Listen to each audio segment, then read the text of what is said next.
신약 결혼 두 번째 강의를 시작하도록 하겠습니다. 요한복음에 보면 예수님의 7대 표적이 나와요. 7가지.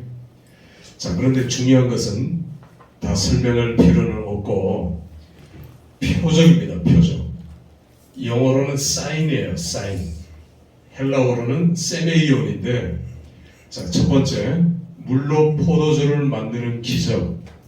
예수님께서 나 이런 사람이야, 하나님의 아들이야, 이런 걸 보여주기 위해서 사람들을 놀래키려고 마태는 놀랬더라 하잖아요. 그러려고 기적을 일으켰을까? 아니면 예수님이 당신이 누구인지를 보여주기 위해서 표적을 일으켰을까? 그죠? 뒤에 겁니다. 그냥 사람들 놀래키려고 놀랬지? 나 이런 사람이야, 예수 믿어, 하나님을 믿어, 이게 아니라 이 7가지의 표적은 그래서 그냥 단순한 기적이 아니에요. 마태복음은 기적, 마가복음은 이적 이렇게 나오지만 요한복음은 표적. 세메이온이라고 한 겁니다. 요한복음에만 세메이온이에요. 다른 제자들은 마태, 마가, 누가는 몰랐어요. 이걸. 그래서 놀랐더라. 기적, 이적 이런 표현을 썼지만 사도 요한은 이걸 알았던 거예요. 예수님이 누구인가 그걸 보여주기 위해서. 그래서 보셔요. 물이 어떻게 포도주로 바뀝니까? 물하고 포도주는 화학적 성분이 완전히 다르잖아요. 물을 가열하고 몇백 년 놔두고 몇천 년 놔둬도 이게 포도주는 안 된다는 말입니다. 물을 섞든지 뭘 해도 포도주는 안 돼요. 물과 포도주는 달라요. 그런데 물을 포도주로 만드는 것은 무에서 유를 창조하는 행위라는 말이에요. 그러니까 하나님은 무에서 유를 창조하신 분이잖아요. 예수님도 무에서 유를 창조하셨어요. 이게 물이 포도주가 되는 겁니다. 그냥 기적이 아니란 말이에요. 당신이 누구인가를 보여주는 행위 메시지예요. 그러니까 여기는 없지만 성전에서 째찍질하면서 다 내어 쫓았잖아요. 그러면서 이 집은 만민이 기도하는 집이라고 했고, 누구 집? 내 집이라고 하셨어요. 당신의 집, 당신의 집입니다. 예수님의 집. 그러니까 하나님이라는 표현이죠. 그런 표현을 요한은 예수의 7대 표적입니다. 자, 이렇게만 우리가 이해하시면 좋겠고요. 단순한 기적이 아니다, 표적이다. 자, 예수님의 갈릴리 전도 첫 사역이 갈릴리 사역이죠. 제일 중요한 지역은 가버나움입니다. 여기에서 예수님은 공생의 3년 중에 2년을 제자들을 여기서 뽑고 훈련시키셨죠. 가버나움. 저는 2번을 갔습니다만은 베세다가 건너편에 있고요. 요단강 위에 요단강입니다. 갈릴리. 바다라고 얘기한 건 호수가 너무 크기 때문에. 여러분들이 아까 지도 봤지만 중동에서 사우디아라비아부터 요르단 위에 레바논 밑에 나라들, 중동에서 물이 있는 유일한 국가가 이스라엘이에요. 그러니까 이 물 때문에 지금 여기 국경을 접하고 있는 요르단, 시리아, 이스라엘 세 나라가 늘 긴장 관계예요. 이 물을 차지하려고. 그러니까 사막에서 물이 얼마나 소중한데 이 갈릴리 물이 그렇게 귀하겠죠. 그리고 바다가 크니까, 호수가 크니까 바다라고 했고요. 또 하나는 이렇게 물결이 쳐요. 물결이 치니까 꼭 바다 같아요. 그래서 바다 이런 표현을 썼고, 지금은 이 안에서 양식을 많이 합니다. 특히 베드로 고기 활동하는, 우리나라에 들어온 향어가 옛날에 이스라엘 물고기라고 해서 민물고기인데, 향어, 회 지금도 많이들 먹고 있죠. 베드로 고기입니다. 베드로 고기. 옛날에 제가 갔을 때는 그 물고기가 굉장히 컸어요. 튀겨가지고 이렇게 나오거든요. 지금은 손바닥만한 게 나오더라고요. 그러니까 물고기가 작아졌어요. 그러니까 양식을 하면서 물고기가 많이 없다는 거죠.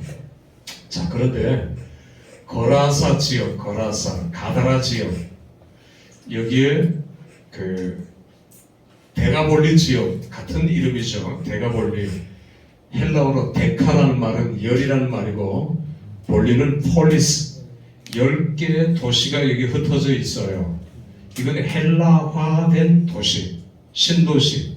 헬라 때부터 로마 시대를 거쳐서 오늘 이스라엘 백성들이 살던 때까지 이방인들이 사는 데카폴리스. 이 데카폴리스 중에서 제일 큰 도시가 이 정도에 있는 제라시. 이 제라시에 복음을 전하기 위해서 거라사가 출입구거든요. 출입 이렇게 들어가는 이 거라사 광인을 예수님께서 낫게 하셔서 거라사 광인이 나와서 이 제라시에 들어가서 복음을 전하게 됩니다. 물론 제라시는 신약 성경에는 안 나와요. 그러나 제라시는 데카폴리스 중에 제일 큰 도시다. 데가볼리죠. 이렇게 예수님께서는 베세다 지역에서 오병이어, 이 데가볼리 지역에서는 칠병이어. 왜 그랬을까요? 오병이어의 기적의 역사는 오병이어 유대인들이 축복을 받아라 라고 하는 의미에서 베세다에서 오병이어, 여기는 칠병이어, 이방인들도 복을 받아라. 그래서 칠병이어 같은 게 아닙니다. 장소가 다르고 다 달라요. 근데 12광주리를 남긴 건 똑같죠. 여기는 12광주리를 남겼죠. 여기는 7광주리를 남겼고, 12광주리는 12지파, 7광주리를 남긴 것은 가나안 7족속. 그러니까 가나안 7족속들이 다 이리로 도망와서 그 후손들이 거했던 장소가 이방지역, 데가볼리 지역이고, 유대인들은 여기 안 가요, 잘. 그런데 예수님께서는 큰 놀이 일어나고 거라사 가셔서 일부러 가셨죠. 광인을 치유하시고 복음화가 데가볼리 지역에서 이루어지죠. 그리고 건너편 막달라 지역, 막달라 마리아, 지명 이름입니다. 막달라. 가나의 혼인잔치, 디베랴, 오늘 티베리아라고 얘기하죠. 나사렛이 여기 정도에 있고요. 아까 제가 얘기한 갈멜산, 무기또, 그렇게 이해하면 좋겠습니다. 자, 지도 넘어갑니다. 자, 제가 설명을 드렸죠. 데가볼리, 제라식 맨 끝에 나오고 있고요. 요한복음의 7대 선언, 헬라어로 에고 에이미, 제가 자주 이 표현을 썼는데 요한복음에만 7번 예수님은 에고 에이미를 씁니다. 나는 이다. 영어로는 I am that I am이에요. 그러니까 나는 이다 라는 헬라어 에고 에이미는 히브리어로 뭘까요? 여호와예요. 여호와가 I am이에요. I am that I am. 나는 나다. 이게 여호와의 뜻인데 예수님께서는 자기 자신이 에고 에이미 뭐라는 말입니까? 여호와라는 말이에요. 여호와. 예수님은 자기 자신이 여호와라고 표현하신 것입니다. 성전에서도 네가 누구냐? 예수님에게 물었죠. 예수님은 에고 에임이라고 거기서도 말씀합니다. 그러니까 7번 에고 에임이 나는 나다, 여호와다라는 말입니다. 다른 제자들은 몰랐지만 요한은 알았어요. 첫 번째, 나는 생명의 떡이다 할 때 에고 에임입니다. 중간에 생명의 떡. 나는 에고 에이미 이렇게 에고 에이미, 길이요, 진리요, 생명이요. 헤데스, 호도스, 아레세예요. 조에. 생명은 영생이에요. 헬라 번역은 우리말은 생명이라고 번역했지만 내고 길이요, 진리요, 영생이요. 자, 이렇게 7번이나 예수님은 자기 자신을 여호와라고 얘기했지만 사람들은 몰랐어요. 요한은 이걸 알았던 겁니다. 아까 여호와가 안 나온다 했지만 이렇게 나오는 겁니다. 예수님은 자기 자신이 여호와다.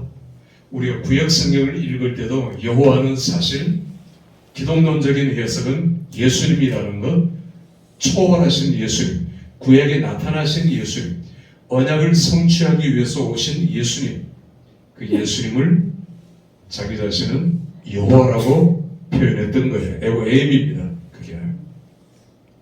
자, 마지막 예루살렘 주간 월요일 예루살렘 입성하셨죠. 감람산은 잘못된 번역이라 했죠.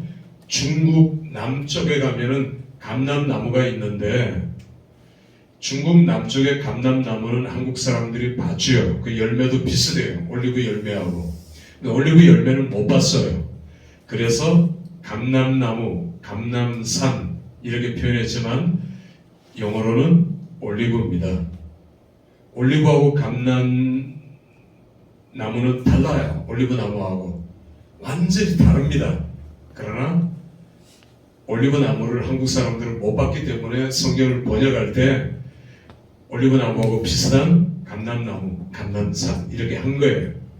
그러니까 요한계시록에 검은고라고 표현했잖아요. 검은고. 우리 한국 사람들은 검은고를 잘 알죠. 근데 헬라어 원어 성경에는 검은고가 아니고 비파.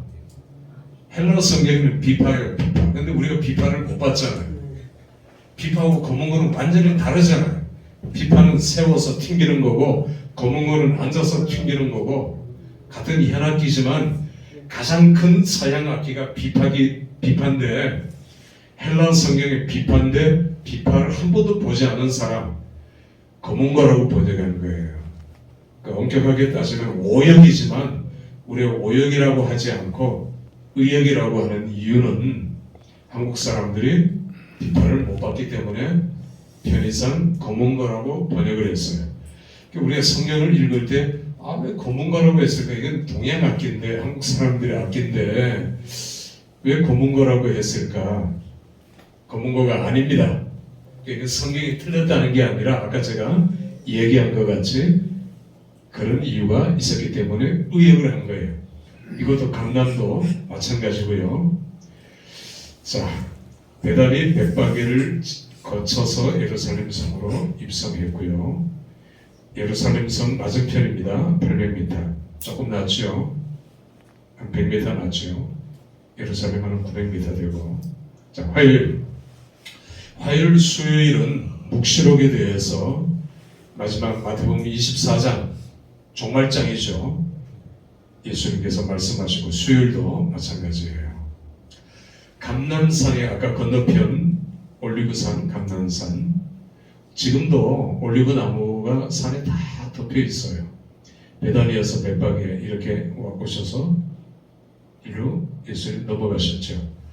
자, 성 그리고 지금 이렇게 돼 있는 성전 헤롯 궁전이 여기 있고 가야바 집 마가의 다락방 성 안에 있었습니다. 예수님 당시에 흰놈의 골짜기 실로암 연못 감람산과 예루살렘을 가르는 기드론 골짜기가 이렇게 놓여 있죠. 자, 넘어가겠습니다. 목요일 마지막 가르침과 금요일 새벽에 예수님 체포되죠. 겟세마네는 가시마나에서 유래됐고요. 기름은 우리가 아까 사진 찍을 때 날씨가 너무 덥잖아요. 그래서 밖에 보관하면 상하니까 동굴에 기름을 보관했습니다. 감람유를 지금도 그래요.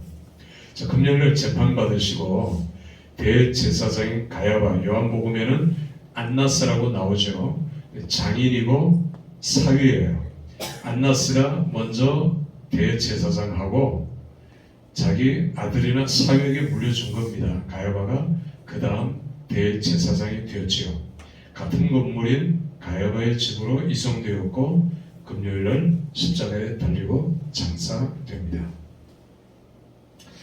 주일 아침, 일요일 아침 부활했고요. 자, 이번 시간 마지막 헤롯 성전.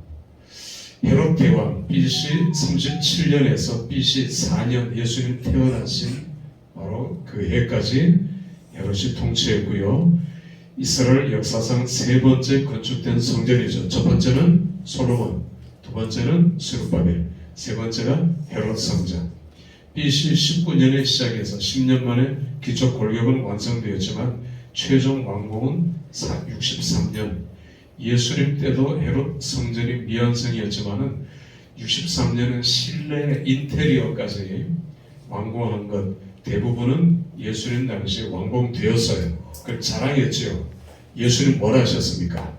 돌 위에 돌 하나도 남기지 않고 다 무너뜨리우리라. 자, 이게 이 당시 이스라엘 구심점이었는데 516년 스룹바벨 제1성전을 헐어버리고 새롭게 제3성전이죠. 헤롯 성전.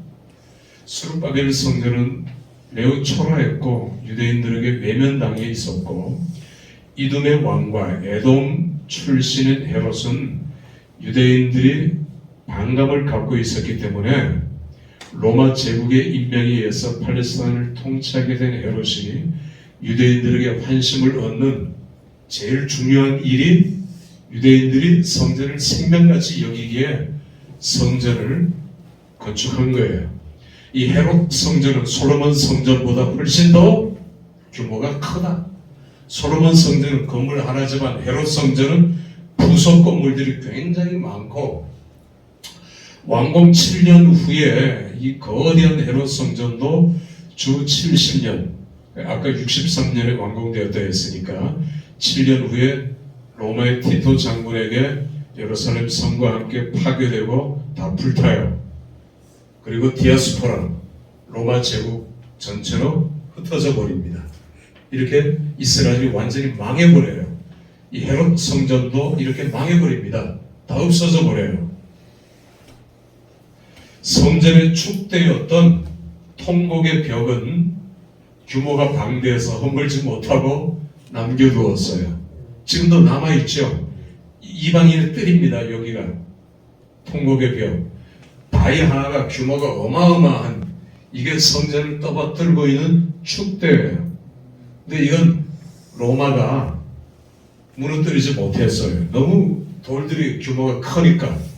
여기에 유대인들이 그 당시는 이방인들이었고요. 오늘 유대인들이 이 통곡의 벽에서 이 성전 안은 뺏겼잖아요.